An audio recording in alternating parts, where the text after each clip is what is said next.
Astaliente, Capaliente, Wanza Tirende, Datanga ya Buddha, wandiona zangu ndichinge Buddha. Vanga machifunza kuti achanga Buddha. Ndopato mutaimira zinge ya Buddha. Ndikati zinenge zva Buddha, siye zva Buddha. Sabata zva Buddha, zishapushuta. Vanga vachifungidzira kuti taitose vanga mukunda. Ndikati ndovabvuta. Ora ra Buddha, ra Buddha, ra Buddha. Tere ya Buddha, pese va Buddha. Zvantende ta Buddha, ta Buddha, ta Buddha. Ndikati rende ya Buddha, pese va Buddha. Ndikati ora ra Buddha, ra Buddha, ra Buddha. Osa wa Buddha, vese va Buddha. Zvanzi zvese zva Buddha, zva Buddha, zva Buddha. Ninge nda Buddha, achango Buddha. Saka ndati musazobata zva Buddha. Nekuti zva Buddha ndezvevanhu va Buddha. Kana mazvibata zvinenge zvambopota. Muchange matobatanidza zvinhu zvekuona. Nekuti ka ndenguredza ingoma inda kubudisa.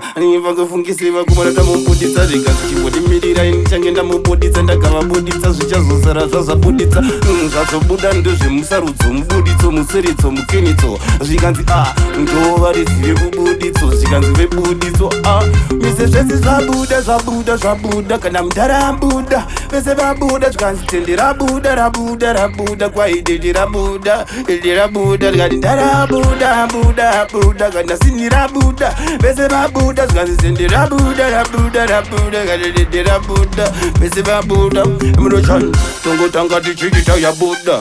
Asina basa kana matindo ya munoda. Ndikati ya moda nekuti ndatoda ndakoda namoda. Ziso rabuda zvikanzi tende rabuda. Kana bhero rabuda. Kana vanhu vabuda. Kati tende rabuda. Zvikanzi furo yabuda vese vabuda. Emrochan hanzi sisi vabuda. Mudhara vabuda vese vabuda. Basa rangu mazuda. Hanzi vabuda vese vabuda. Paritoda kutopindira sisi vabuda. Zvikanzi maiwe yaitotamba yabuda. Taita yabuda tichakunda vabuda. Rege rabuda ndavaudza rabuda. Inzwa tirendi rabuda. Ndikati basa rabuda. Basa riende kaparibende. Wanza tirende vana vatende vese vaende. Vero kuti ngende vese rabuda rabuda rabuda. Tetu rabuda wanza rabuda. Ndikati ngoma rabuda rabuda rabuda. Ndere vanhu vabuda vachangobuda. Ndikati tese tabuda munhu wabuda. Aiwa tabuda zvese zvabuda. Usambobuda kana uri murume wakapoda. Tingatokurova takurovesa nemabhoda poda koda soda. Kapati bente wanzwa tirende.